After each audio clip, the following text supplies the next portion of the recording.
let's get back into the reading of Strange Creatures from Time and Space by John A. Keel. So far it's been a very interesting reading. I think part 2 is best so far that I've posted, or going to post.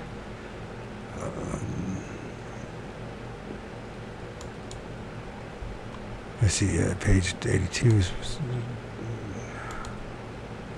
We are creatures from the Black Lagoon. And then we're now reading different accounts to the states. And we started with Alabama and the Bugger.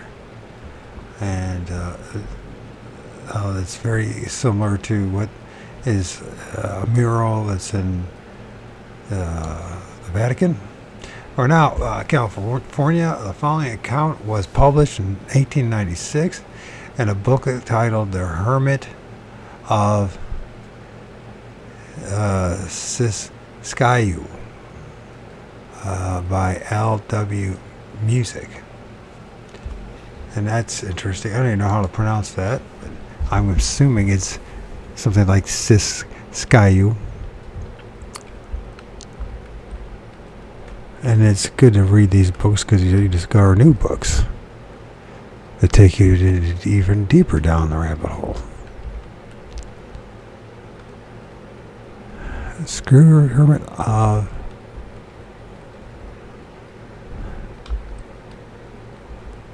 and I'm sure I'm not spelling it right or pronouncing it right, excuse me. But long enough pause for you to look it up yourself. Let's see if it's on archive.org. But it looks like we might have one. Might have a winner.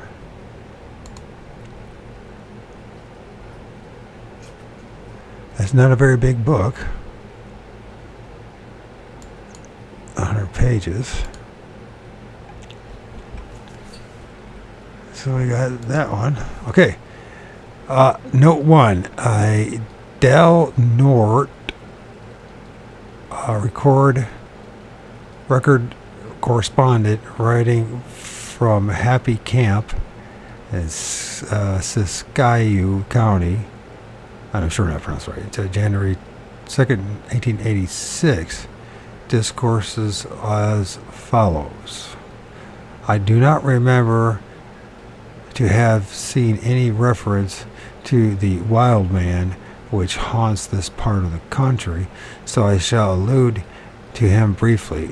Not a great while since Mr. Jack Dover, one of our most trustworthy citizens, while hunting, saw an object standing 150 yards from him, picking berries and tender shoots from the bushes.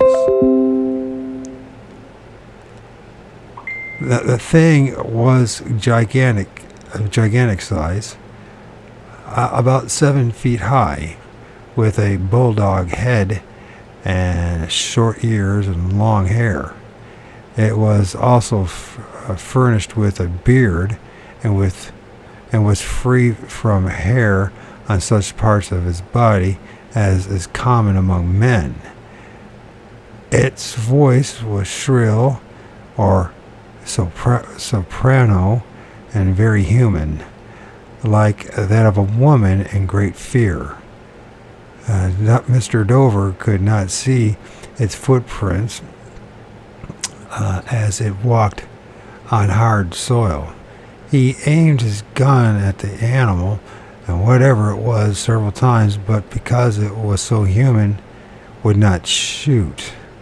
The range of the curiosity of it's between a marble mountain and the vicinity of Happy Camp. A number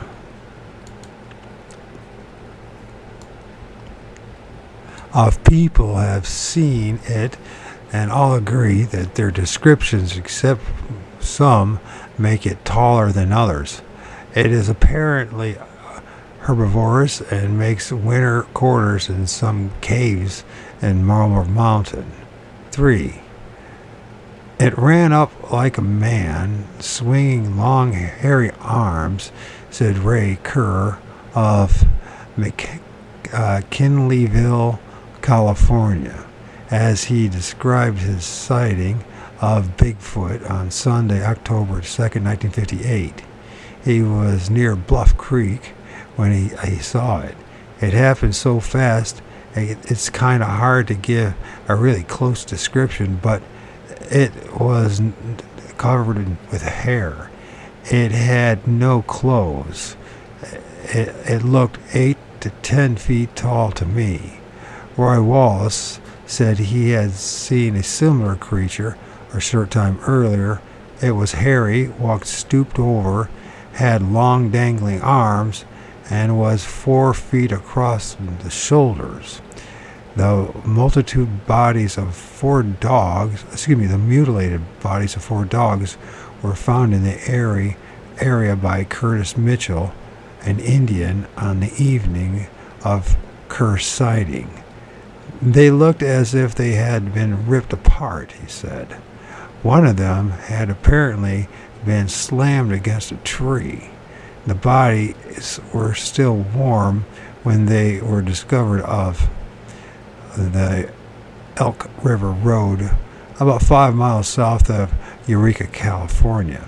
4. Charles Winsell was driving home in Riverside, California on Sunday night, November 8, 1958, and as he neared the point where North Main Street crosses Santa Ana River, something leaped in front of his car. It had a round, scarecrowish head, he said, like something out of Halloween. It wasn't human. It had a longer arm than anything I'd ever seen. When it saw me in the car, it reached all the way back to the windshield and began clawing at me. It didn't have any ears. The face was all round. The eyes were shining like something fluorescent, and it had a protuberant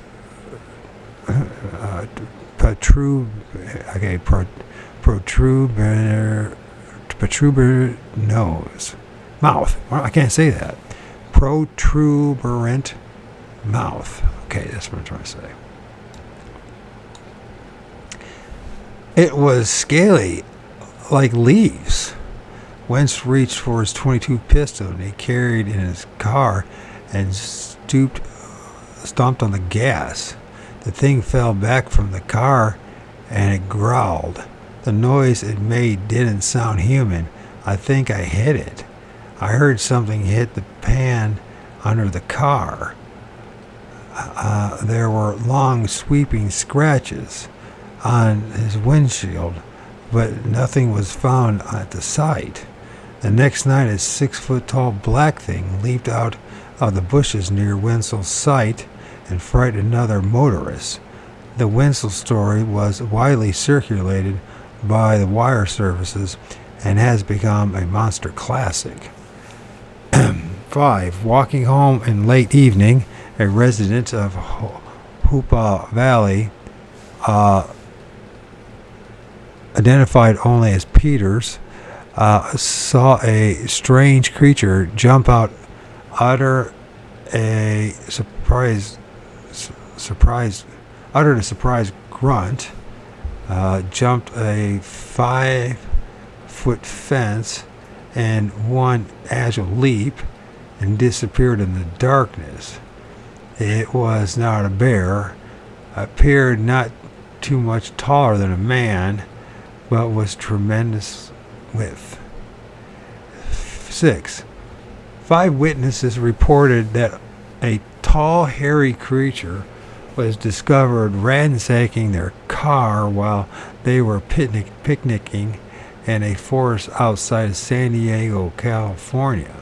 In July of 1966, it growled and ran off, they said, hiding behind a tree and springing at them as they later drove past. It tried to reach the window of the car, they claimed. Further, on, they saw another tall figure sitting by the side of the road, apparently watching them go by rather nonchalantly. They said these beings were covered with reddish hair and were well over 6 feet tall. They were not bears or other known animals. 7. In late July 1966, two frightened teenage girls reported that they had in a car near Lattell Creek outside of Fontana, California, when a bush beast suddenly stooped up beside their vehicle. They described it as being 7 feet tall, with brown hair and covered with moss and slime. They report kicking off a monster epidemic, and over 200 people, most of them armed to the teeth, poured into the area on a massive monster hunt. The Bernardino County Sheriff's Office said the amateur bush beast hunters were swarming nightly over the barren foothills, filling the night with wild gunfire. The slime-covered ass got away. Fonta is only about 20 miles north of Riverside, site of the 1958 Winslow sighting. There has also been considerable UFO activity in this particular area over the past few years. 8. A treasure hunter, Harold Lancaster, So Harold Lancaster was prospecting in the Borrego Sink near Borrego Springs, California, in July 1968, when he saw an ape man. I was camped up on a mesa one morning when I saw a man walking in the desert. Lancaster reported the figure came closer. I thought it was another prospector. When I picked up my binoculars and saw the strangest sight of my life, it was a real giant ape man. Lancaster fired his .22 pistol in the air. I was frightened. I was afraid the beast might get too close. He said the Sandman jumped a good 3 feet off the ground when the sounds of the shots reached him. He turned his head, looked toward me, and then took off running the other direction. Florida. Because we're now in Florida. And number 9, in 1963, several persons on a ranch outside Jalapa, Florida, said they had seen an ape-like creature running across the field. A prominent cattleman and a citrus grower claimed he was in a group that had been within a few feet of the creature, and that it was definitely an ape of some kind. In 1967, the Jalapa ape was back. Eugene Crosby said it was 5 feet tall, hairy, very broad, and walked on 2 feet. I threw a tire tube at him. Other stories described how a 6 foot tall ape attacked 2 hunters on the Desert Mormon Ranch. They are supposed to have shot at it, and it went screaming into the darkness. Later, an unoccupied tent house on the ranch was broken into, and furnishings were broken and scattered, and blood stains were found. And number 10, A harsh coughing sound made Ralph Bud Chambers of Elfers, Florida, look around as he was walking in some woods near the Anclote River, or Anclote River, maybe that's what it is. In the summer of 1966, he saw a giant hairy thing standing in the trees. The thing had a rancid, putrid odor like stale urine, Chambers said. He hurried away and brought back a friend. They followed the creature's tracks into the swampy area. Chambers' dogs refused to follow the scent, but whined and could not be coaxed into going near the creature's trail. Later, Chambers had another sighting. He said the thing was over 7 feet tall and at least 4 feet wide at the chest. And the first one I saw was much bigger than 7 feet, but easily 4 feet. Probably had to be more than 4 feet, more like 5. Anyways, the reason I can say that because it got 15 feet in front of my face. 11. In the summer of 1967, Chambers was awakened by a howling of one of his dogs. He looked out and saw the creature standing in his backyard. The thing just seemed to stare straight ahead. This time the dog was so mad that it did attack the creature.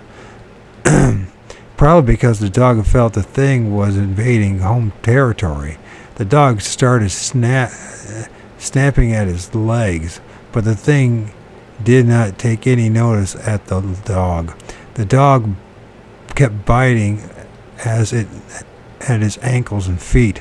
The creature very slowly and methodically turned and started walking down a road that leads back to the swamp and the river, Chambers reported. Number 12, an alleged UFO landing had occurred in Brooksville, Florida in 1965. There has been much UFO activity throughout Florida in the past 20 years. During the peak flat period of March through April 1966, Mrs.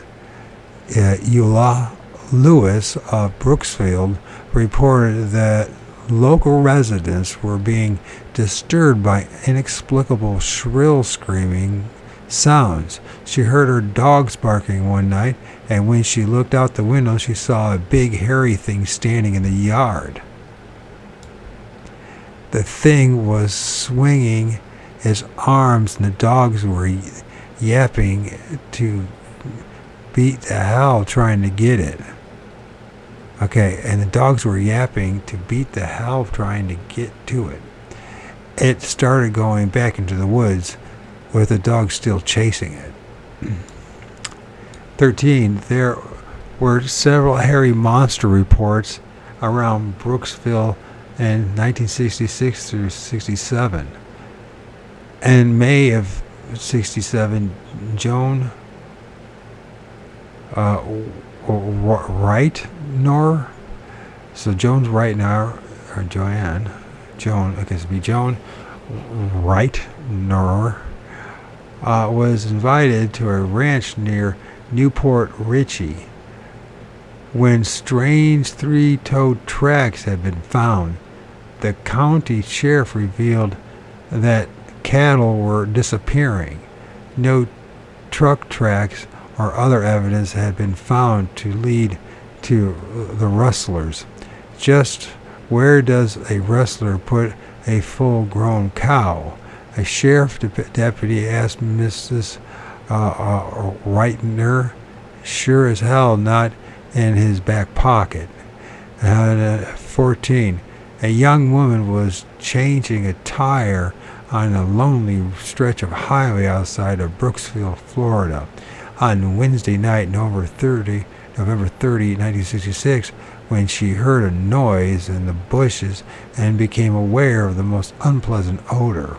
Then a huge thing with large green eyes and an eerie greenish glow on one side of its hairy torso, stood up beside the road and studied her. She was terrified. The creature walked off into the woods when another car came along and stopped. Number 15, there's a terrible smell around here. Can't you smell it? The girl complained.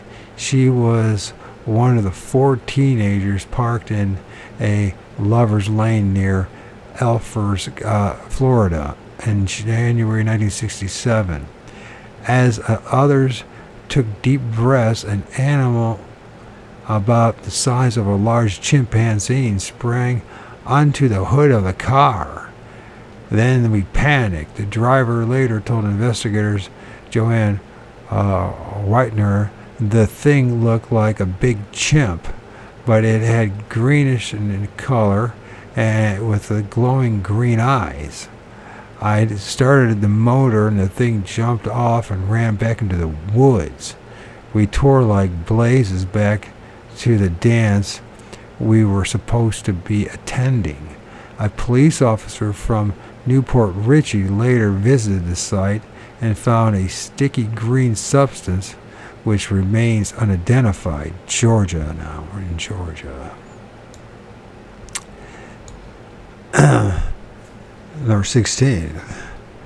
In August of 1956, Joseph Wally, an employee of the Georgia Department of Forestry, was driving an open Jeep about 30 miles outside Edison, Georgia, when a 6-foot-tall, dark gray, hairy man-shaped creature blundered out of the bushes and chased him.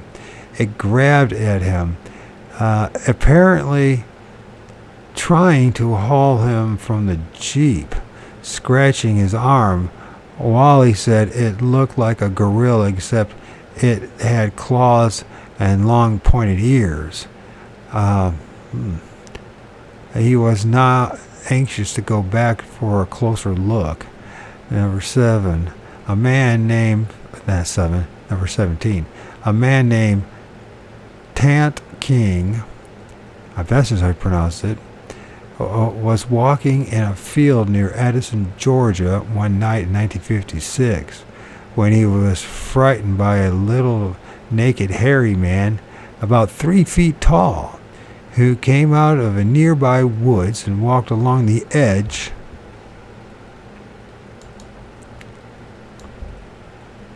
of a fence.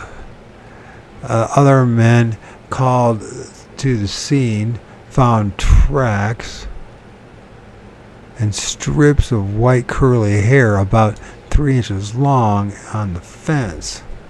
The hair was analyzed at a local crime lab and found to be human. A young reporter covered the story and wrote a yarn about a creature 8 feet tall. Much to Mr. King's annoyance, a zoologist named O.K. Fletcher speculated it could have been a kangaroo. Illinois, number 18. The Reverend Lipton Harpole was taking a stroll one evening in 1941 near his home outside of Mount Vernon, Illinois, when he paused to light his pipe, and suddenly a beast leaped from a nearby tree, knocking off his hat and knocking the pipe out of his mouth. Harpole said it jumped up and down while making a very queer sound. It was, he felt, of an ape family about 3 feet taller and dark brown in color. I didn't say about 3 feet tall and dark brown in color. This is a true story as was ever told, Harpole's brother said. In 1941 through 42, scores of people near Mount Vernon, Illinois, reported seeing a large hairy humanoid, usually described as a large baboon. When farmers tried to pursue it, they said that it was able to leap ditches 20 feet wide with ease. It killed at least one dog near Bonnie, Illinois. Large posses of armed men searched the region in vain. Although it left a trail of footprints and dead animals, it seemed to have vanished into thin air.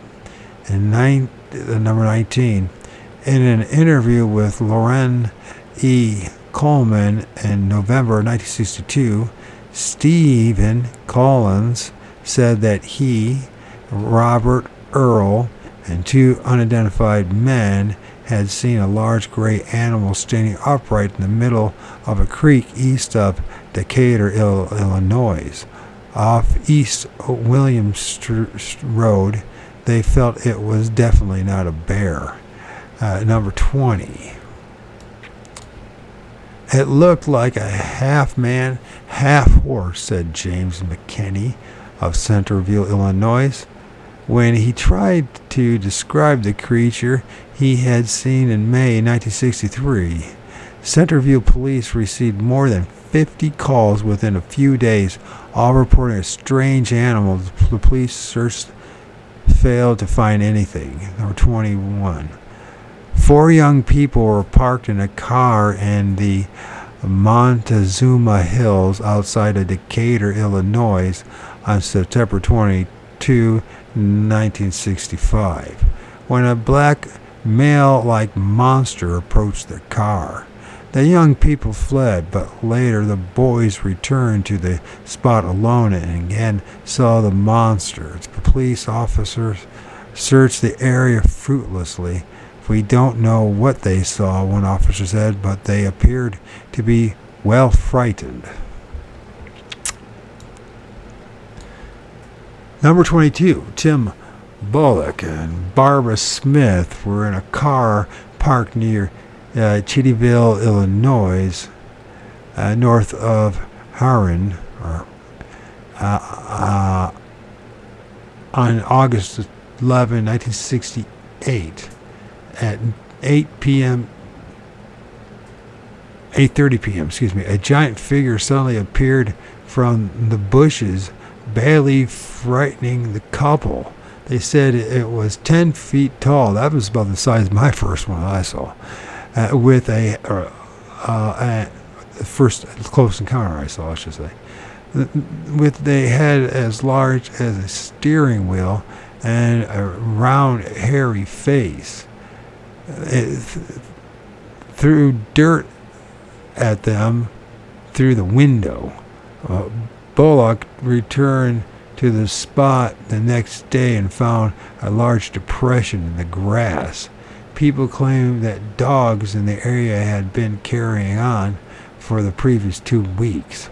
The editor of Harran, Illinois spokesman did not publish the story. He felt it was the work of some local practical jokester. Indiana, 23. Number 23. In 1962, a group of young people in a graveyard at Bull Clay Springs, Indiana, near Richmond, reportedly saw a 7-foot-tall creature with red eyes.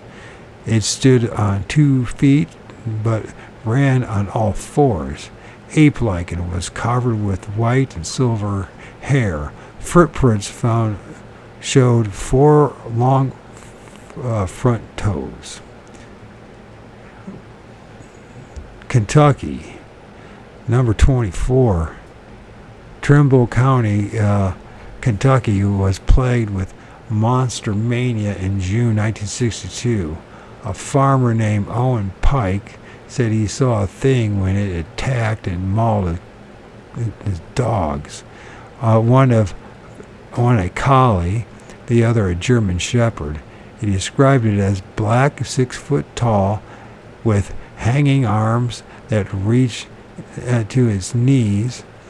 On June 8th, Siles McKinney claimed the creature killed one of his calves.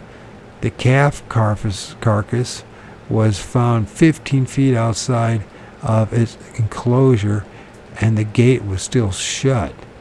Claw marks were found around the barn, and traces of black hair were also discovered. Examination of the calf indicated that it had been killed by a blow on the head. Other animals in the area disappeared or were found mutilated. Sheriff Kerr's claim took the matter very seriously. 7 police dogs and a helicopter and a posse scoured the area. Large footprints were found, like those of a giant dog, but various eyewitnesses attested that it was a large ape or bear, a gorilla or a big something or another with reddish hair, and was the general description. J. Dan Webster, professor of zoology at Hanover, Indiana, said, "I suspect it was a Great Dane, of which there are several in the area." Simultaneously with the Trimble County scare, citizens in Hazel, Kentucky, were out hunting for a snake 28 feet long, which had been seen there. 25. There's Michigan. That's a very good place to stop. It's getting close to me in my area, so.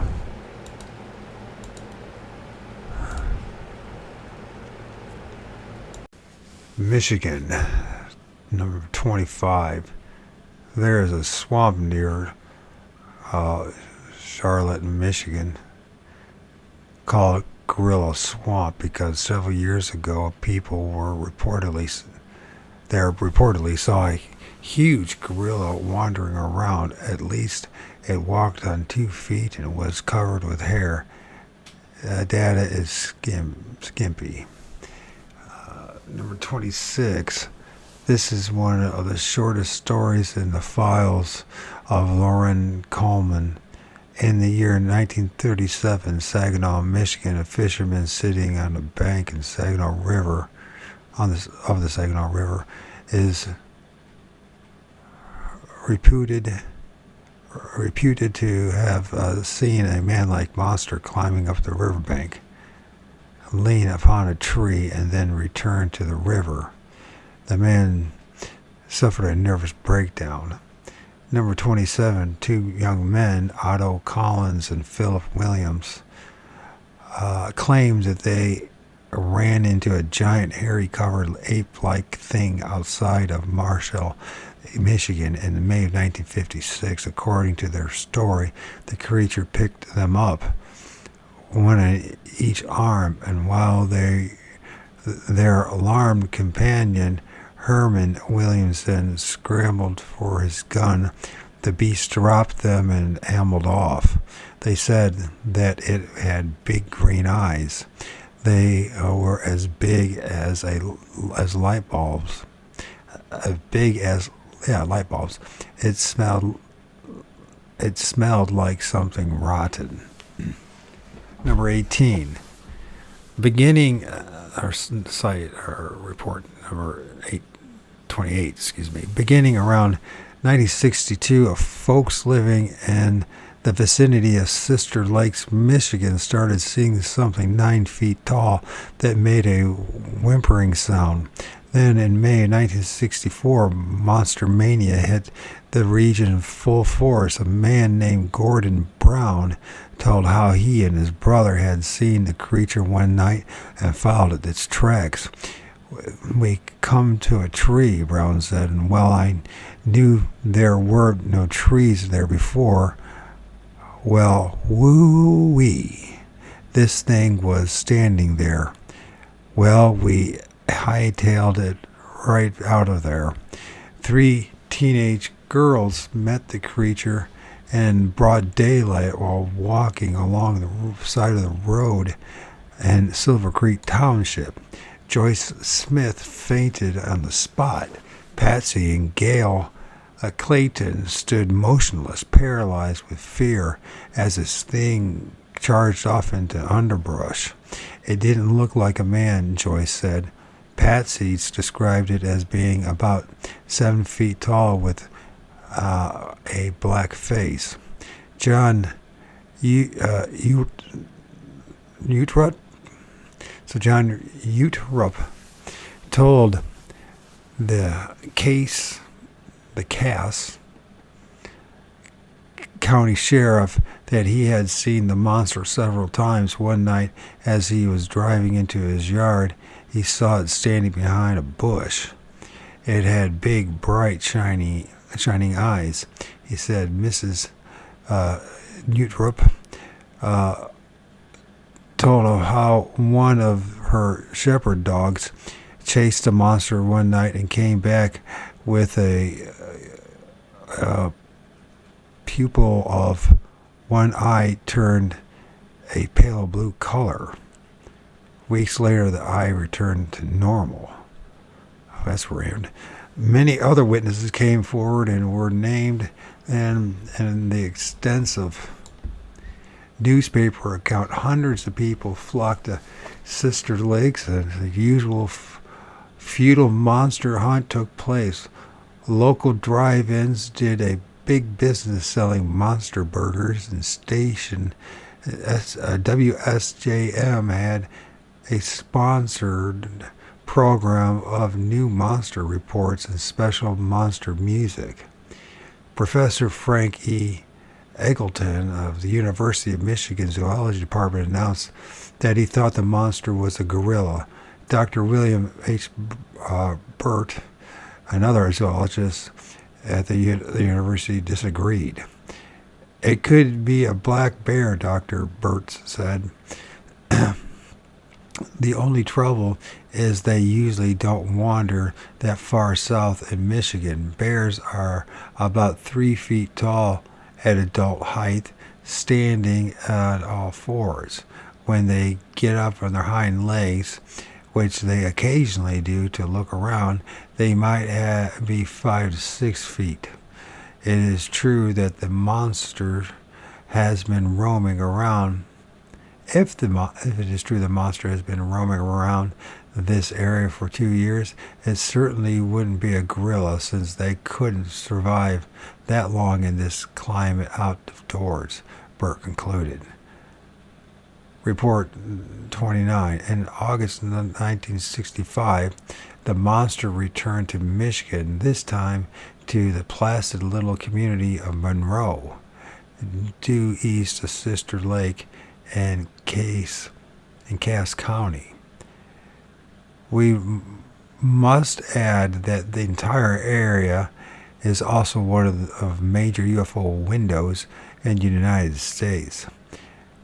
The celebrated Michigan flying saucer sightings on March 1966 took place in Hillsdale, which lies directly between Monroe and Sister Lakes. I wonder if it's the same, because I live real close to both of those places, by the way. Although I'm in Ohio, I live on the border of Michigan. And my son's mother has a cottage in Hillsdale. There have been thousands of UFO sightings in this immediate area since 1896. 16 people reportedly encountered a monster in June and July 1965. Things really got serious when 2 attacks occurred in a single week. On Wednesday, August 11th, David Thomas was driving a group of women home near a neighborhood baby shower when the thing jumped in front of their car. Thinking that it was a neighbor or a prankster, Thomas got out of his car to take a swing at it. When he discovered that it towered above his 6-foot frame, he prudently decided to return to his car. It struck him in the back, he said, throwing him against the auto. He leaped back into it and drove off as the hairy arm thumped on the roof and fenders. Other people in the immediate area saw the creature the same night. Keith Mercer said he fired his shotgun at it. Some witnesses described it as smelling moldy. Most agreed that it was at least 7 feet tall, hairy, and had very long arms. It grunted and growled like a mad dog. On Friday night, August 13th, Mrs. Rose Owen and her daughter, Christine Van Archer, said the monster ran alongside her car, jumped on the side of it, and reached through the open window and grabbed Christine by the hair. We both screamed, but the monster kept beating her head against the door until Christine fainted. Mrs. Owen said I jumped out of the car and ran to... What? Really? Ran to a house for help. Christine had a black eye from the adventure. Her photo was widely published, even in Time magazine. Another girl, Shirley Morin of Temperance, Michigan, that's really close to me, that's about maybe 5-10 minutes from me, said a giant hairy thing jumped on her car, too, breaking her windshield and scratching her arm. Once again, that's something maybe to remember there for me. Should I write that down? I'm going to write that down.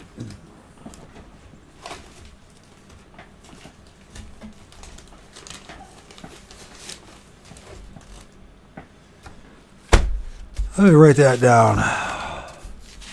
I could put that in my book. In fact, I might quote that in my book, because there are reports near my area, that turns out, but it's in Michigan and not in Ohio. This is important information for me. Page 90 to 92, let's put that. Michigan sightings.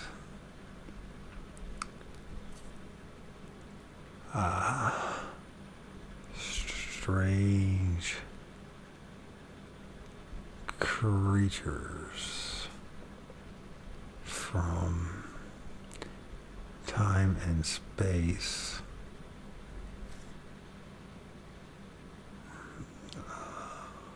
Anyways, for book. I'm shocked. And actually, I heard somebody, and she never called me back. She never tried. She did reach out to me, but then I problems. I don't have a cell phone. She gave me a phone number. I can't make long distance phone calls. My son has a cell phone, but he can't make long distance phone calls either. So I can't call her. I asked her if she'd call me back, or if she would give me or Facebook message me, but she wouldn't. She did. But it was interesting about her. She said her father saw Bigfoot in Maumee, Ohio. And he used to see him quite often. And that's just down the road from me. In fact, I used to go fishing there quite a bit. And the first 2 years of my life, we lived in Perrysburg, Ohio. Was on the other side of the Maumee River there. So now I live in a different place on the border of Michigan, about 20 minutes away. 12 miles away from there. So, as mundane and boring as this place is, it is a good place to raise a child. It's so unpleasant, especially in the winter, that nobody wants to come here. And this for another story. That's another time, another story. Anyways. So this Shirley Morin of Temperance, Michigan, said a giant hairy thing jumped on her car, too, and breaking her windshield and scratching her arm. Once again, armed posses combed the area in futile search. It had vanished. So all these incidences were coincidentally in the vicinity of Enrico Fermi Atomic Power Plant. Is that what that's called? I know we have the power plant. Yeah, I guess so. It's with I guess you could say that it's within half an hour or that kind of thing. A few months later, the plant was shut down temporarily because of mysterious sabotage. Mississippi. Case number 30, a Lost Gap. A heavily wooded area about 5 miles east of Meridian, Mississippi, was gripped with monster mania in 1962. It began when a group of teenagers reported seeing a green-eyed monster 6 to 9 feet tall. Soon there were dozens of other corroborating witnesses. Chief Deputy Alton Allen said he was convinced that the monster existed, and a huge search party was organized. Bloodhounds and helicopters were brought into play, but nothing was found. 9 years earlier, according to one story, railroad men working in the area where the monster was later seen found that their compasses would not work. At case number 31, two truck drivers, William and James Cagle, were headed for Marietta, Georgia on the Tuesday night, November 8th, 1966, and as they rounded a curve near Winona, Mississippi, a strange creature ran down a slope towards their vehicle. When my headlights picked him up, he was on our left side. James Cagle explained he was aggressive, angry, and ready to attack. The face looked like a mixture of a gorilla and a human. The arms and legs were very large. The chest was at least 3 feet thick. His eyes glowed in the dark and did not seem to have pupils. It looked us over, then slowly raised an arm like an Indians do when they greet someone. I had seen all I wanted. I floorboard the accelerator and we moved out there. Rumors were flying around Winona, Mississippi in the fall of 1966. A 7-foot-tall monster with bright red eyes covered with hair was allegedly on the prowl. One man claimed that it had 4-foot shoulders, which tapered to a narrow waist. It was the size of a Kodiak bear, he said. Local rumors that the thing had been shot or captured proved groundless. Missouri, case 32. In the late 1940s, a cow-killing animal is supposed to have turned up in Niagara Wool Swamp. I guess it'd be Niagara Wool Swamps and southeast Missouri. It was said to rip apart full-grown cows and horses, abandoning the carcasses without eating them. Someone shot the animal, and the flimsy reports state that it looked something like a gorilla. Unfortunately, we know nothing more about this incident. In case number 33, a bear-like animal stepped out of some woods in Kinloch, a suburb of St. Louis, Missouri, in July 1968, and grabbed a 4-year-old child playing in the backyard. The child's aunt screamed, and the family dog went after the animal. It dropped the child and returned to the woods. The boy was later shown a model of a gorilla, and he said the animal had resembled it. Police searched the woods and found no tracks, no signs of the animal. Montana, case 34, Harold E. Nelson was driving across country when he pulled his camper off the highway to settle down for the night outside of Billings, Montana on Wednesday, September 11, 1968. As he was gulping down a can of beans, he heard a noise outside the camper. So he picked up a flashlight to take a look, and when he opened the door, he found a huge thing staring straight at him. It had an ape-like face, but it was definitely not a gorilla. Nelson said later the head was slightly pointed, sloping down like the sketches of a caveman, and the whole body was covered in reddish-brown hair. There were a few spots of white hair along the edges of the enormous shoulders. It stood erect like a man and must have weighed 600, 800 pounds.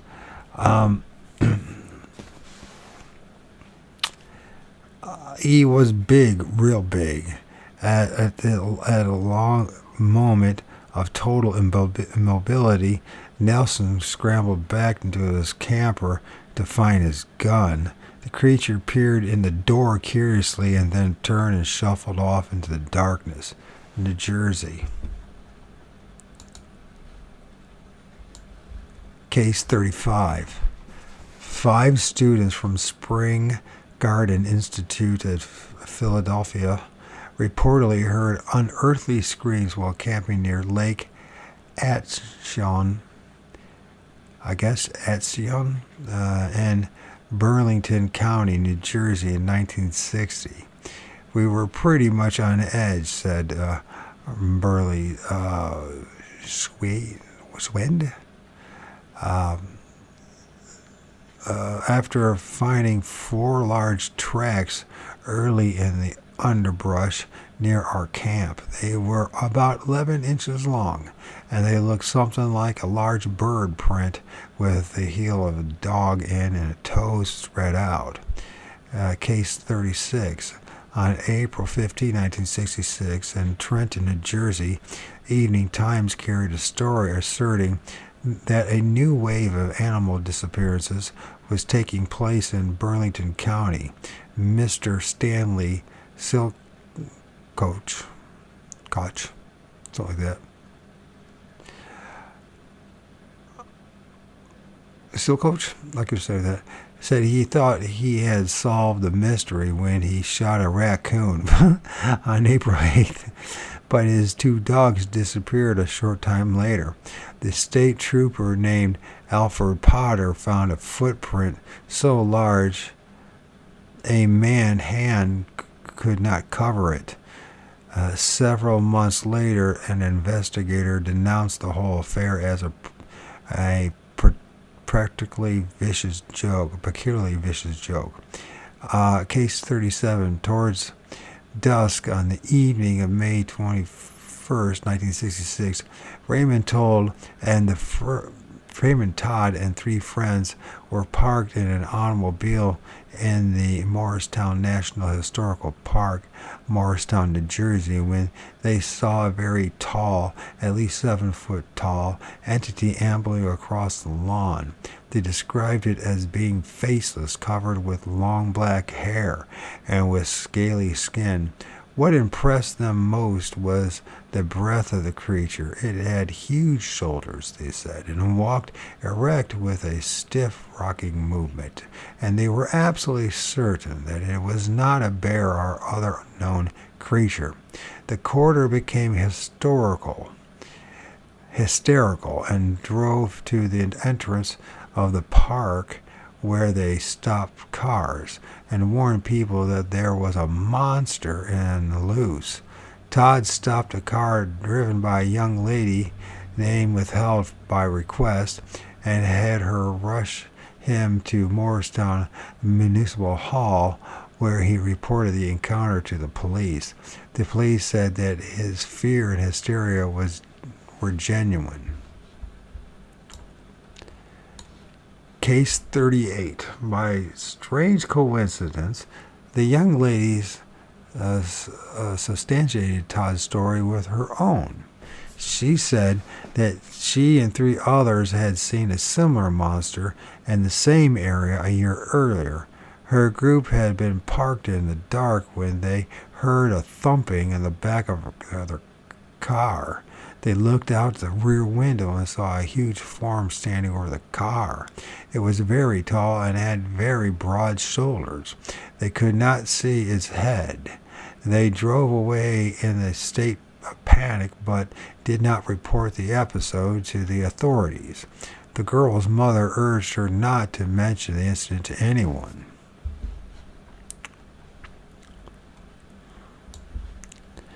Letter from a young man in Sherman, New York. I was writing because 3 or 4 years ago, circa 1965 through 66, I saw a white monster in the swamp beside our house. I have been seeing these things ever since then, and close to our house. One night it came down in our yard. It stands between 12 to 18 feet tall. It has a long tail between 6 to 8 feet long. It is all covered with hair. They were always white. I have seen them alone or two at a time. They can walk on 2 feet or 4 feet. It is almost a double for the prehistoric sloth. My whole family has seen this thing, and I know of 2 more men who have seen them. I am 15 years old, and I am not kidding. I have seen these things, and they are real. Case 40. Hersey reports a giant hairy humanoid blundering about in the woods near Ithaca during a major UFO flap in the area in the fall of 1967. One story claims that a group of teenage UFO buffs searching in the woods encountered the creature, and it tore the boy's jacket. Ohio. On March 28, 1955, 3 teenagers, Michael Lane and Wayne Armstrong and Denny Patterson, that sounds so familiar. Oh, this is Mansfield, okay. Were badly frightened by something near Charles Mill Reservoir outside of Mansfield, Ohio. That's part of my story, that's that place. Especially my first encounter and that strange character called Crow and his story of what he did with his friends in Mansfield, Ohio. They said a giant 7-foot tall being seemed to rise up off the ground in front of them. It had glowing green eyes and no arms were visible. Strange tracks were later found at the site. Case 42. In 1963, a thing paid another visit to Mansfield. Many witnesses reported seeing a creature 7 to 8 feet tall, covered with gray hairs and having large luminous eyes. It was definitely not a bear, said C.W. Koch. It was more like a gorilla. The usual fruitless search was held. Case 43, a monster man has reportedly been living quietly in a tunnel in Cleveland, Ohio's Riverside Cemetery for the past 25 years. One of the people who claims to have seen it, Mrs. Grace Lewis, describes him as a big hairy man weighing 400 pounds. According to local theorists, the monster man was obliged to move when the highway construction demolished his haven. For his new home, he picked a very logical place, a woods directly behind Cleveland Zoo. The Cleveland Zoo.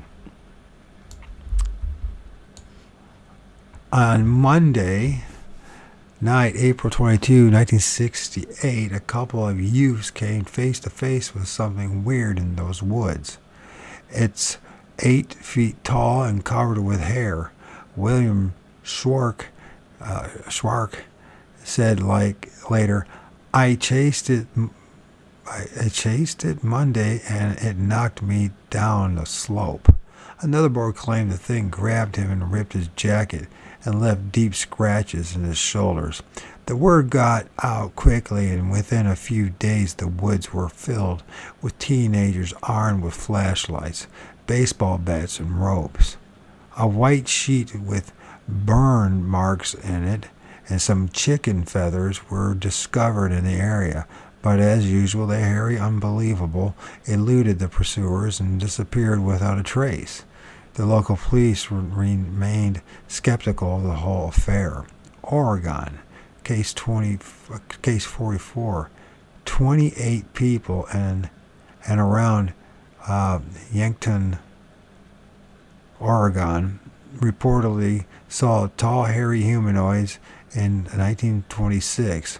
One ran alongside a moving truck looking into the cab. Sheep and children are supposed to have disappeared mysteriously in the area that year. In case 45, in the summer of 1942, Mr. Don Hunter, head of the audio visual department of the University of Oregon, and his wife were vacationing at Todd Lake, Oregon. One afternoon, they were sitting in their car waiting for a rainstorm to pass over when they suddenly saw an unusually tall figure striding across the meadow about a quarter mile from the lake.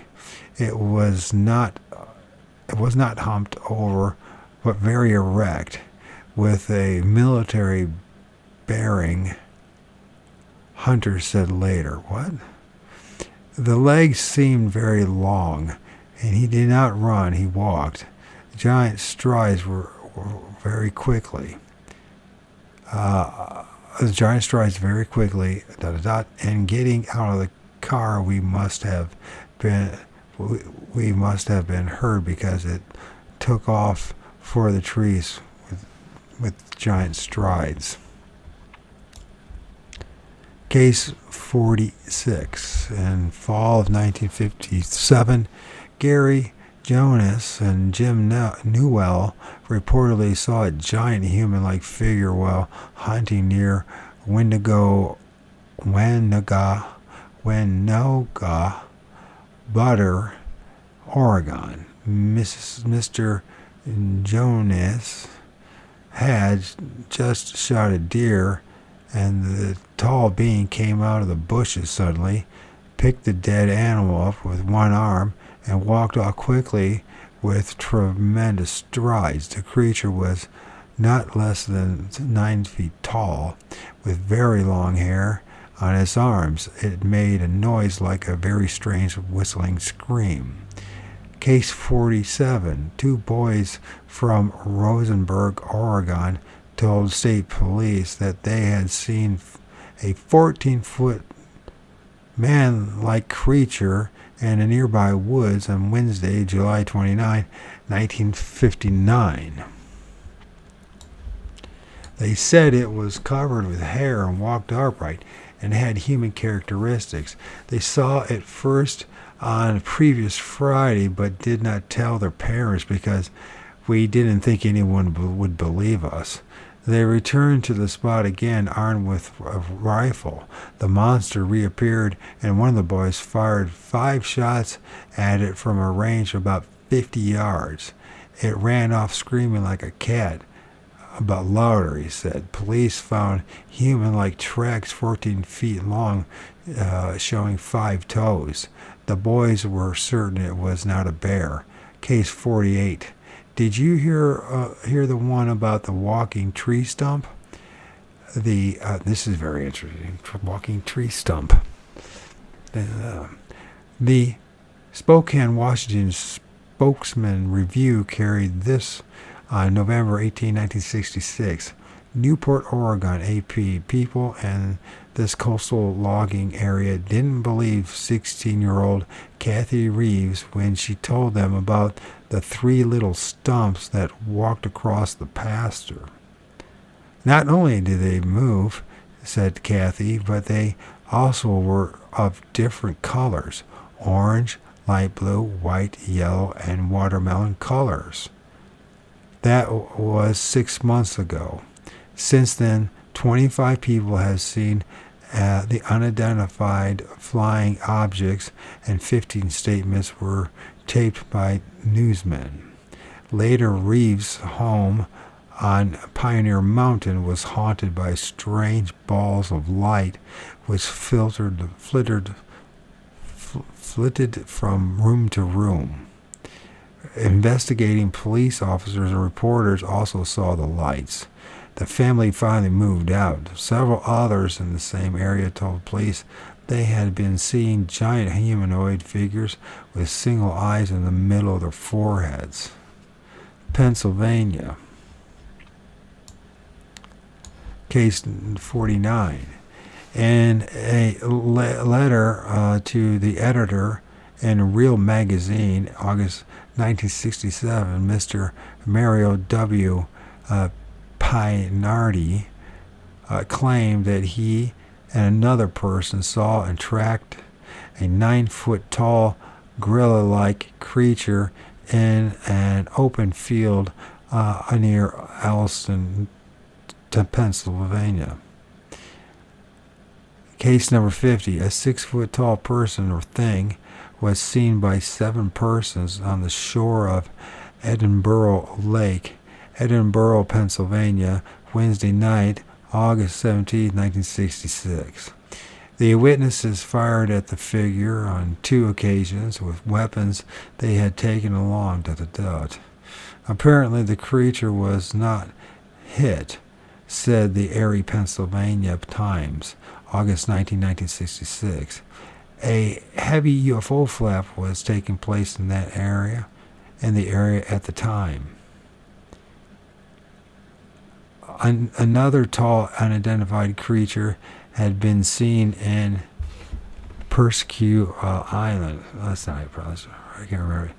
Presque Island? But I can't remember it. So Presque Isle, July 30th, 1st. Some 18 miles from Edinburgh. One report claimed that a man had come face to face with the Edinburgh monster near the lake and had been so badly frightened that he was unable to speak for 3 days. Hoarseness and loss of voice has occurred in a number of close UFO sightings in recent years. Tennessee. Number 51, a wild man of the woods was allegedly captured in Tennessee in 1878 and placed in an exhibition in Louisville, Kentucky. He was described as being 6 feet 5 inches tall, with eyes twice normal size. His body was covered with fish scales. Case number 52, Collapse Chapel Road residents outside of Knoxville, Tennessee, fired a shotgun at an apparition 8 to 10 feet tall on September 24, 1959. The creature had come up to the window on the front porch of Earl Taylor's house. John Rosenbaum joined Taylor in fighting it off. They heard thumps on Taylor's car and later found 2 large scratches on the hood, which had not been there when he polished the car earlier in the day. The creature disappeared without a trace. Case 53, Brenda Ann Adkins reported meeting a hairy creature on Mount Eagle Mountain north of Chattanooga, Tennessee, in the spring of 1968. She had stopped near the edge of a cliff to take some pictures when she became aware of a nauseating odor and heard a noise in the woods behind her. Turning, she saw the thing lumbering towards her. I was absolutely frozen with fear, she said. This thing was at least 7 feet tall and must have weighed several hundred pounds. I'll never forget his enormous chest and those huge arms and legs. His body was completely covered with blackish red hair. The face was a mixture of an ape and a human. I still have nightmares about the afternoon. He seemed to be angry and was growling. I thought he would push me off the cliff or something. Then he stopped about 6 feet from where I stood, cocked his head in a quizzical way, and just stared at me. He studied me for a few moments and then seemed to smile, made a little blundering noise, and walked back into the bush. Case 54. Lake Worth is the major reservoir for Fort Worth, Texas. A hairy monster lives there. Back in 1967, something described as a centaur like O.R.D.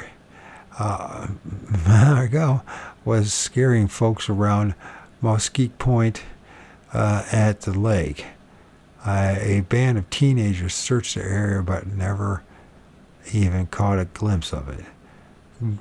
Greer Island is where about a dozen people say they recently saw a monster. The Fort Worth Star-Telegram reported on July 12, 1969, descriptions of the monster have ranged from a half-man, half-ghost thing, yes, with fur and scales, to a 7-foot, 300-pound hairy, hoary being that throws auto tires 500 feet.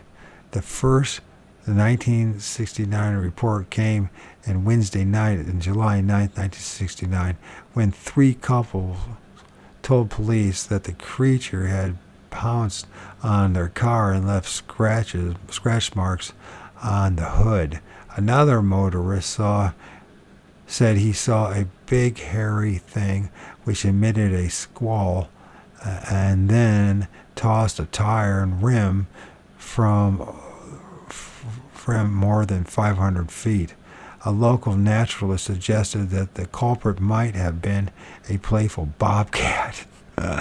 Sheriff Lone Evans was less concerned about bobcats and monsters than he was about the hordes of trigger-happy motorists who began patrolling the lake with loaded weapons.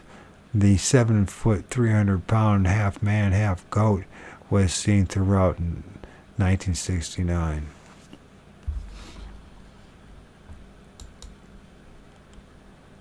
See where we're at here. Let's take a break. Driver 8. Washington. Case 55. Report of a tall, hairy man bouncing across Highway 112 recently have stirred up the west end of Calam County. The Port Angeles, Washington Evening News announced on July 3, 1964, it was reported that a Air Force man from Niabey, is that what it is? Was driving between Niabey and Kyle, and saw a tall, hairy man cross the highway in 3 bounds. Footprints were reportedly found in the area. The serviceman was also reported to be a teetotaler. Teetotaler, whatever that pronounce it. Teetotaler, drinker, whatever. Case 56, a lady in the area, Mrs. George Wright, wrote to tell us that she and her husband had come across some giant footprints on a logging road the day after Thanksgiving, 1964. Interestingly, Mrs. Wright reported there was only one print, almost directly in the center of the 12-foot stretch of soft mud, and my own footprints, no others. She continued, the sighting of Bob Harrison was a year or two earlier, during the hunting season, when they were all out to their cabin on forest land at Pyshet. I don't know how to pronounce it. Pysht. Pyshet? I don't know. He was hunting when he and the creature both looked over some bushes. into each other's faces. When asked why he didn't shoot, he said it looked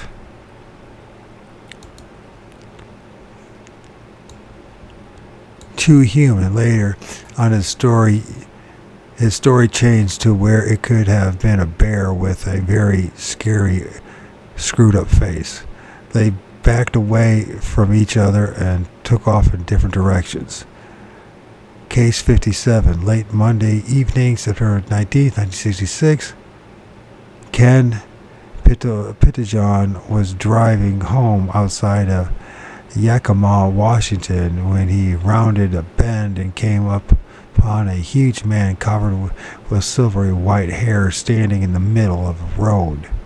There was a drizzling rain, and Pittejohn slammed on his brakes and his engine stalled. The creature raised an arm as if to shield its face from the bright headlights. While Pittejohn frantically tried to start his engine, the tall figure walked around the back of the car. The engine finally turned over, and Pittejohn could see the figure in his rearview mirror as he drove off, the silhouetted by the lightning. Case 58. At 4 a.m. on Wednesday, March 5, 1969, Don Cock drove around a bend on Highway 14 near Beacon Road State Park in Skamania County, Washington, when a monstrous creature appeared on the road in front of his headlights. It was, he said, 8 to 10 feet tall, with a face like an ape. It ran like a man and was covered with fuzzy fur. Cox stated, I had just come out of a fog bank that had caused me to slow my car when I first saw what I thought to be a tree leaning towards the middle of the road. I slowed my car further and turned my headlights to high beam, and it was then that I saw this fur-covered human form with the face of an ape. He ran across the road in front of the car, leaped up a 40-degree slope, and disappeared in the woods. Deputy John Mason investigated and found smears which indicated that the creature had made an 8-foot jump up the embankment. It's a feat beyond the capabilities of any bear. Okay.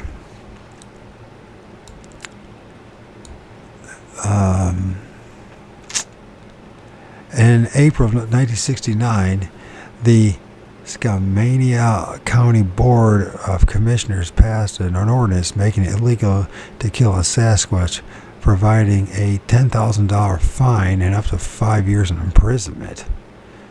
Case 59, at 2:30 a.m. Sunday, July 27, 1969, Deputy Floyd Son was driving along a deserted wooded road north of Hoquiam, Washington. I'm trying to think how to pronounce Hoquiam. So it's Hoquiam, Washington. When he had to slam on his brakes to avoid colliding with an animal standing directly in front of him. He got out of his car and pointed his spotlight at the animal. It was, he said, 8 feet tall, with a human-like face, but was covered with hair except for the feet and hands. He estimated that it must have weighed about 300 pounds. Somewhat dismayed, he drew his pistol, but the animal ran off into the woods. Police searched the area for footprints the next morning, but it was too gravelly. Sheriff Pat Gallagher said he thought it could have been a bear. Deputy Son grumbled it sure didn't look like one. A former Hoquiam resident now living in Seattle, Mr. Richard Floyd declared, "There is a serious possibility here of police brutality. This blatant intimidation of what appears to be a visitor from our neighbor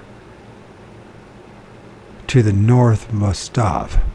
Mr. Floyd announced plans to form a protective organization to be called Don't Upset Poor Excitable Sasquatches, DUPES for short. West Virginia, Case 60.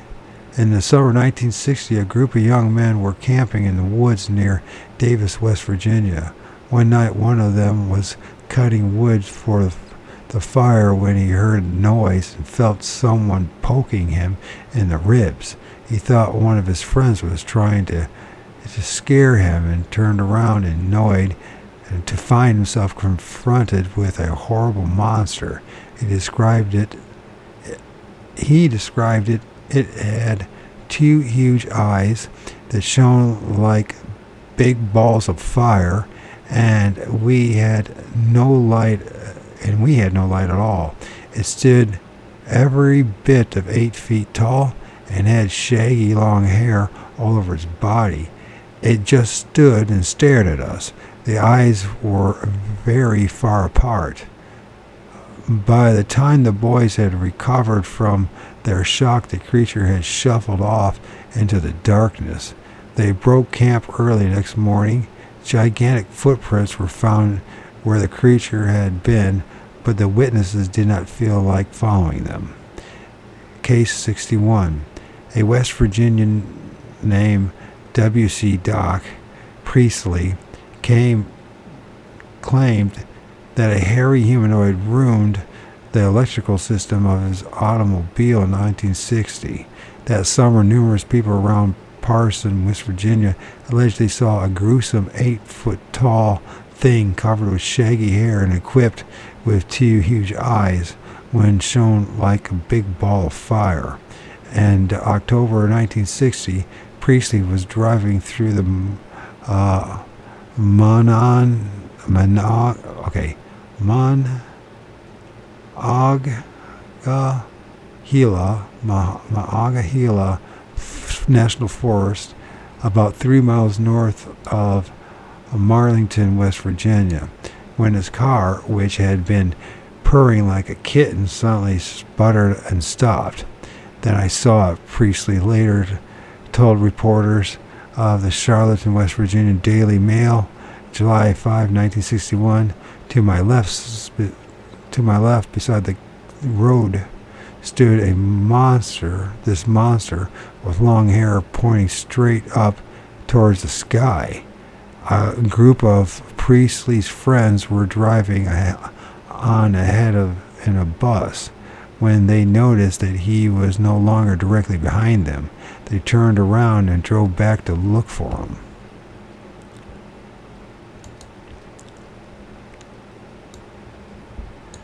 I didn't know how long I sat there, Priestley continued, until the boys missed me and backed the bus back to where I was. It seemed this monster was very much afraid of the bus and dropped his hair, which had been standing on end, and to my surprise, as soon as he did this, my car started to run again. I didn't tell the boys what I'd seen. The thing took off when the bus stopped. Priestley again started to follow along behind the bus, and then his car started to act up a second time. I could see the sparks flying from under the hood of my car as if it had a very bad short, he noticed. And sure enough, there beside the road stood a monster again. The points were completely burnt out of my car. The bus backed up again, and as soon as it appeared, the monster melted into the forest. Case 62. At 11 p.m. Friday, December 30th, 1966, when, as he rounded a curve on a lonely backwoods road near Hicker Flats, West Virginia, between Braxton and Webster counties. Charles Strove came up upon a monster standing erect with hair all over its body. Stover said that he, did I say Stover there? I meant to say Stover. Stover said he almost hit the thing and stopped his bakery truck a short distance away to look back. The hairy 6-foot-tall man-shaped figure stood beside the road watching him. He stepped on the gas and finally stopped at a restaurant filling station, where he told his story to a group of men. They immediately armed themselves and went to the spot. They found strange marks on the ground and that a large rock had been turned over by something. Scattered residents of the area said they had been hearing unusual cries in the woods for several weeks. The Stover story is another classic in monster lore. Wisconsin.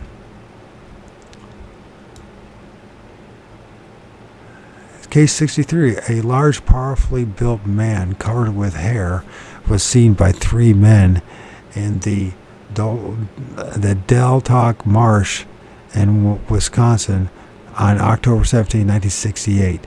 The same men, together with 9 others, encountered it again on November 30th. On the first occasion, they tried to follow it, but it eluded them in a thick underbrush. On November 30th, the 12 men were combing the swamp looking for it. They found it, but didn't shoot because it was too man-like. Again, it got away. Burma. Case 64. Our favorite wire service, Reuters, reported the following dateline: June 12, 1969, Rangoon, Burma. Rangoon. 2 giant monkey men recently sighted roaming the jungles along the Mekong River near the Thai-Burma-Laos border have been terrifying local villagers. According to the press reports, the 2 creatures are said to be about 10 feet tall. The monkey men were first sighted by a group of hunters led by a local preacher in the Tamilek area. However, the hunters were so frightened by the creatures that they fled without firing a shot. A few days later, a farmer reported seeing the 2 creatures by moonlight in his fields. He said they made sounds like those of a child crying. A Rangoon daily newspaper, The Light of Burma, said the third sighting was made by a group of Lahu guerrillas. The guerrillas had run for their lives after one of the creatures hurled a rock at them. The newspaper gave no dates on when the sightings were made, but said the creatures had khaki-colored hair on their bodies. Canada. Case 65. Commercial artist John Osborne was sitting on a dike at the foot of number 3 road in Richmond, British Columbia on Thursday, July 21st, 1966, when a large creature appeared on the edge of a nearby woods. It wasn't ape-like, Osborne said. It was like a big hairy man, about 6 feet, 8 to 7 feet tall. So he's saying it's about 6'8" to 7 feet tall. He watched it for 10 or 15 seconds, then it walked behind a tree and disappeared. He looked the spot over but could find no footprints. A week earlier, Don Gilmore reported seeing a big woolly animal stampede about 100 head of cattle on number 8 road in Richmond. Osborne drew a sketch of this hairy man, and it was published in the Vancouver, British Columbia Sun, July 22, 1966. Case 66. In the fall of 1966, there's a lot of 66 of there, right? 2 engineers engaged in a Geological Survey between Vancouver and Chilliwack, British Columbia, came upon a small lake about 200 yards across. They were amazed to see an ape standing on the other side of the lake looking at them. They watched the animal for half an hour and finally decided to leave the area as quickly as possible. Later they returned and found footprints in the snow which they photographed. Case 67 from Powell River News, British Columbia, February 29, 1968. Albert Bay fishermen Tom Brown and Harry Woonok were digging clams on the south shore of Broughton Island, about 25 miles northeast of Alert Bay, only a short swim from the mainland, when they say they encountered a hairy monster. There was still plenty of light to see that it was not an animal. Brown said it was hairy, about 6 feet tall, and was looking at us. That's about all we saw of it. Harry and I ran as fast as we could for the boat, and the Sasquatch headed into the bush. I don't know how the Sasquatch took it, but we all wanted to do is get away. Case number 68. A logger in British Columbia, Gordon Baum, reported seeing a hairy-covered man-like animal leap over a 4-foot pile of logs at Salmon Arm Inlet on Thursday, June 27, 1968. It must have been a Sasquatch. Baum was quoted as saying in the Vancouver province, "It moved on 2 legs like a man. It ran like a man, but no man can move that fast. He was gone in 2 seconds. He was about 5 foot tall, very stocky and heavy built." And here's case 69. Updated clipping from the Midday Standard, England, August 1969. Giant strides over ravine. Rocky Mountain House, Alberta, Saturday. 3 workmen at the Bighorn Dam site claim they have seen a humanoid figure almost 3 times the size of an average man. 2 of the men said that they saw the figure about 15 feet tall striding across the ravine. The third saw it watching the site from a hill.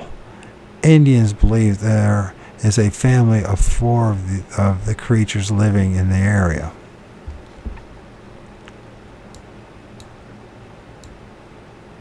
South America, case 70.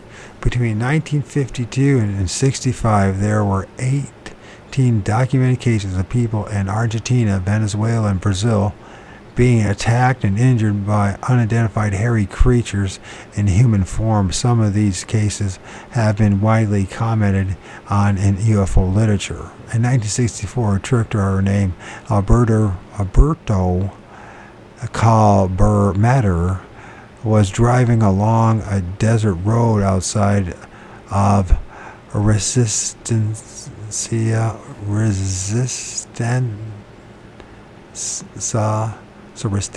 Argentina, late at night, when a 9-foot-tall creature suddenly stepped in front of him and uttered a loud, terrifying cry. He said it had long black hair and a human-like face. He stepped on the gas and nearly running over the creature as he fled. A strange luminous object had been sighted in the trees at the very same spot a few days earlier. According to local police, they said that Calbermatter was an extremely frightened man when he reported his monster to them. Spain, case 71. In Spain, the Valladolid district near Barcelona suffered an onslaught of unbelievables on February 1968. The original reports were made by frightened children, but soon many adults had also seen a giant hairy creature. According to the newspaper Arabiba, February 27, 1968, the animal was drinking from a pond near the house of the witnesses. It fled, leaving in the clay soil a number of great footprints 40 centimeters long and resembling those of a plantigrade being, i.e., one that walks on the whole sole of the foot.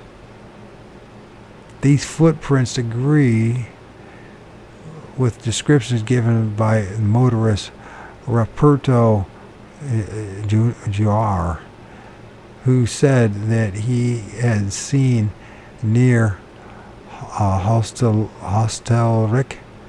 a few days ago an animal with large hairy body, long arms, crossed the highway in front of him, walking with a weary sort of gait.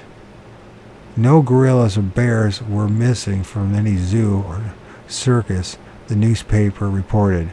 A major panic mounted in the region. Massive searches were held with the usual negative results. A number of interesting comparisons can be drawn from the foregoing viewed cumulatively.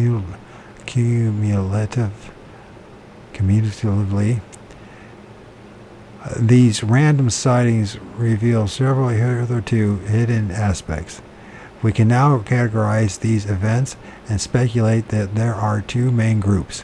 Group 1 consists of real animals possessing common characteristics of appearance and behavior. Group 2 are monsters in the true sense of the word and seem to be part of the paranormal phenomena, like ghosts and flying saucers. That is, they are a problem for parapsychologists rather than biologists. They are something else. In Table 10.1, we have organized these sightings by years, from 1956 to 1969. Actually, our pre-1960 data is scanty since the subject was not too well known or publicized until Ivan T. Sanderson published his article, The Strange Story of America's Abominable Snowman, in True Magazine, December 1959. Before that, the subject was almost entirely in the hands of a very small group of enthusiasts who collected Fortinia, like Charles Fort, or Fortinia, and flying saucer busts who pounced upon every oddity that appeared in the press. Almost single-handedly, Sanderson brought these events to the public's attention and created a broader interest. Before 1960, only those very few events which created major scares or received a wire service attention were preserved by the tiny monster buffery. Thus, we have only a total of 8 reports between 1956 and 1959, and 52 reports from the 10 years which followed. Until 1966, there was no organized effort to keep close tabs on the flying saucer sightings, and professional researchers were forced to rely upon superficial, often erroneous tables and statistics compiled by the United States Air Force. There was a great surge of UFO activity in the early 1960s, and in 1962 was a flap year. That year produced 5 monster sightings for our table. There was another massive UFO surge in 1965 and an almost overwhelming wave in 1966. These flaps attracted more people to the UFO coterie, and reporting improved greatly. So the year 1966 produced 14 monster cases. There were really many more than that.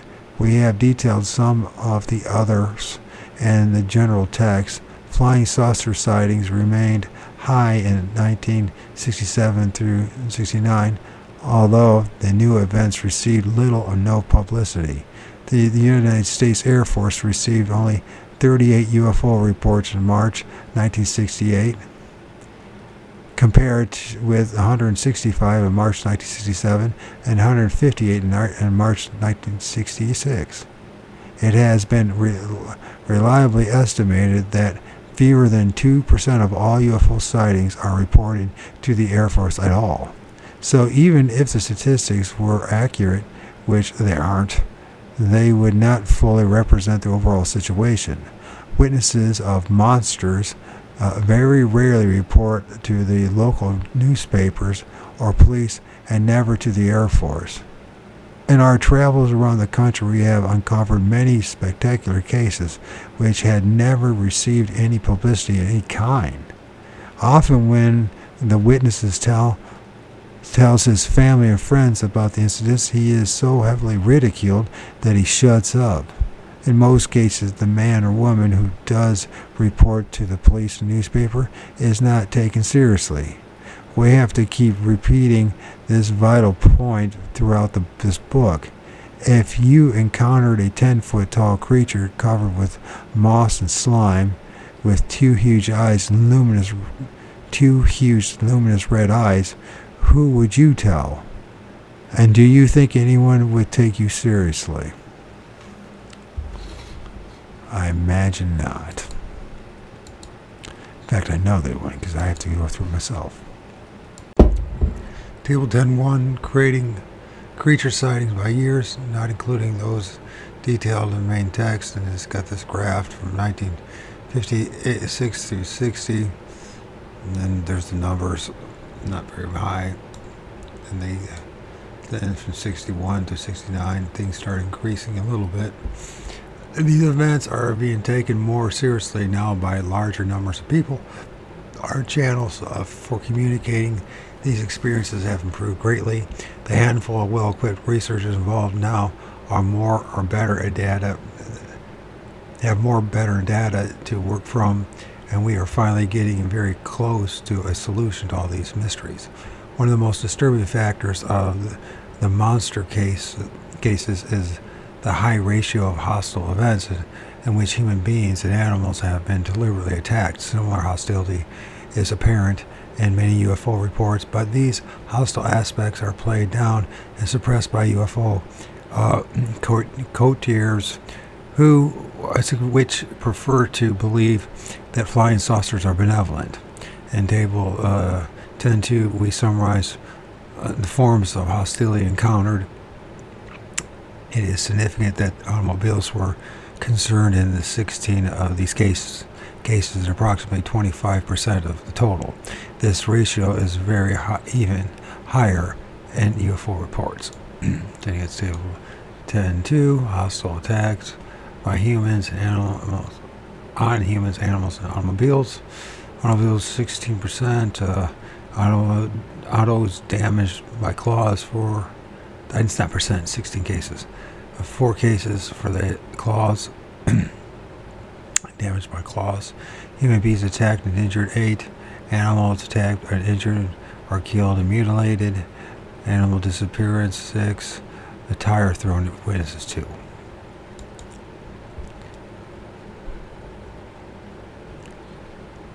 And we've got something going on here. I know what's going on here. Probably start all over again here. Okay.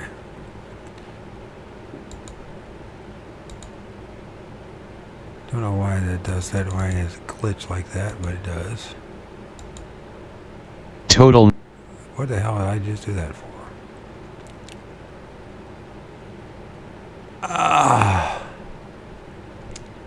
What's going on?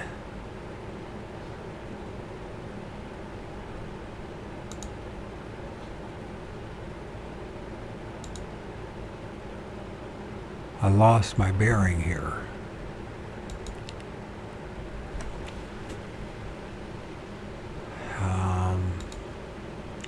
Why is this up there now?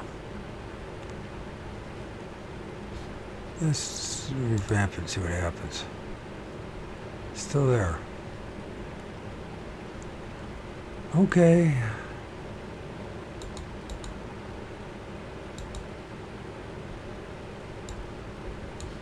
I'll expand that a little bit.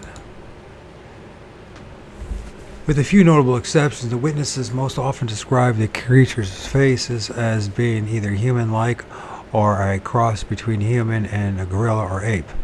The protuberant mouth in case 4 may indicate a paranormal entity, as do the luminous eyes in 11 of the cases. Some animal eyes are highly reflective, of course, and seem to glow when a headlight or flashlight shines on them. But many witnesses claim that the creature's eyes were self-luminous and very bright, brighter than a reflection. There are very few ABSM reports which mention luminous or self-luminous eyes. On the other hand, luminous eyes are characteristics in many of the UFO occupant reports. In case 11, the witness said that the creature seemed to be more mechanical than alive. It moves stiffly and methodically, ignoring the dog snapping at its heels. Our Sasquatch would certainly have reacted differently. In forthcoming chapters, we will outline several other cases in which the creatures appear to be robots rather than living entities.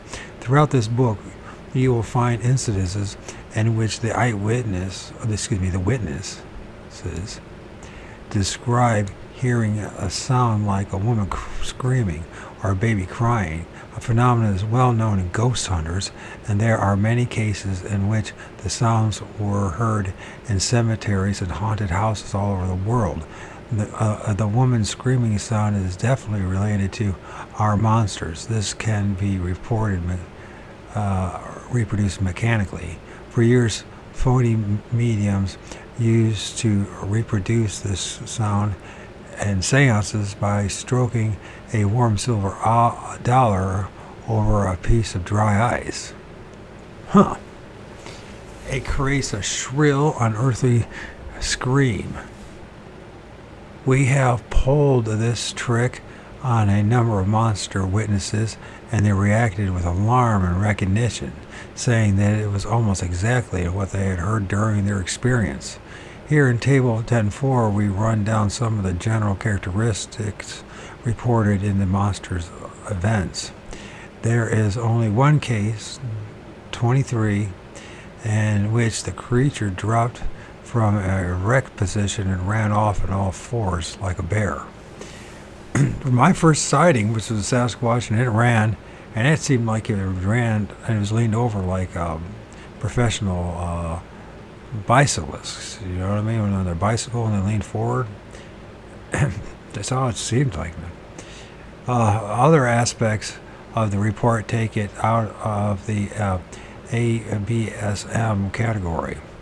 In case 20 and 54, we have a couple of oddballs. One describes as a half man, half horse, a centaur, and the other is a half man.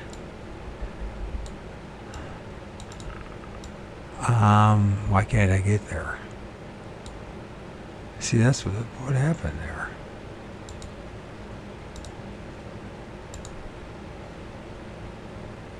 Why is that in the way? How do I get rid of that?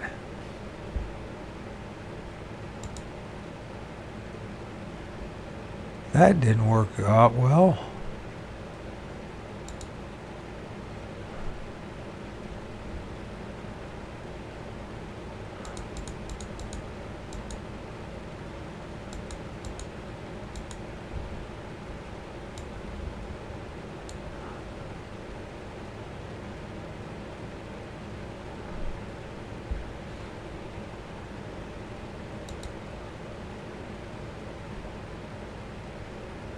Let's see.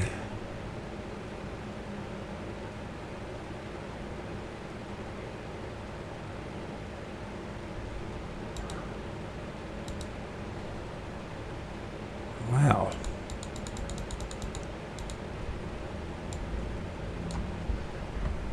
Okay, well, that's interesting that that showed up there, but why not? Half goat. So half man, half goat, a classic satire. These could have been merely subjective impressions, or perhaps the reporter writing the story either misinterpreted the witness's description or added a few embellishments of his own. In a 1957 Little Man case in New Jersey, the local reporter touched up the story by saying the creature was wearing a jaunty tam o'shanter. This detail has duly been bandied about in the UFO literature ever since. A jaunty tam o'shanter. And we have a ice hockey rink called Tam O'Shanter, where I live. Anyways, general characteristics of creatures cited. Characteristics. Like a woman screaming, 6. Whistling scream, 1. A child crying, 1.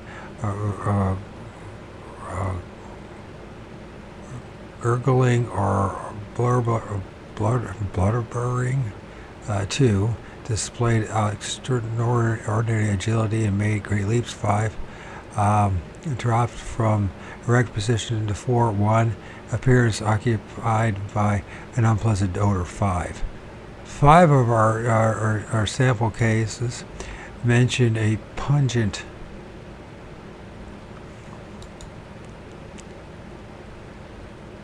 a nasty odor similar to the smell described in so many of the Asian accounts. And the group 1 type is, as we said, an animal or even several different kinds of animals still unknown to science. It is hostile only when threatened or attacked. It seems to be intelligent, perhaps it even has a high order of intelligence, as high, say, as that of a dolphin. This intelligence had made it almost as elusive and cunning as man himself. The footprints and other physical evidence accumulated over the years lend further credence to the eyewitness's testimony. These creatures exist, but this creature exists, but he does not want anything to do with man, and who could blame him? Group 2 comprise of real mystery. They appear and disappear suddenly, as if they never existed at all. They rarely leave footprints or other physical evidence behind. They seem to be more in the nature of paranormal and paraphysical apparitions. They attack people and automobiles, causing scratches, bruises, and black eyes. They chase cars and carry off cattle. They scream like banshees. Maybe they are the original banshees of folklore. And despite their great height,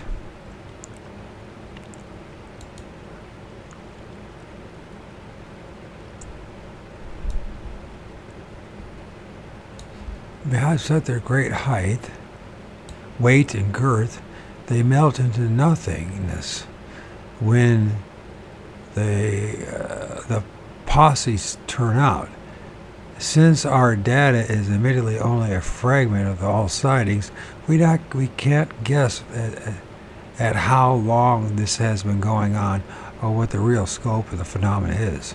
Worst of all, there is a stomach-wrenching possibility that we only hear about people who got away.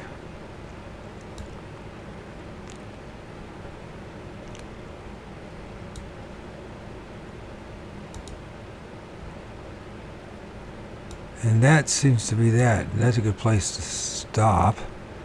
And then those silly flying saucer people, that'd be 11. It looks like we're about halfway through the book.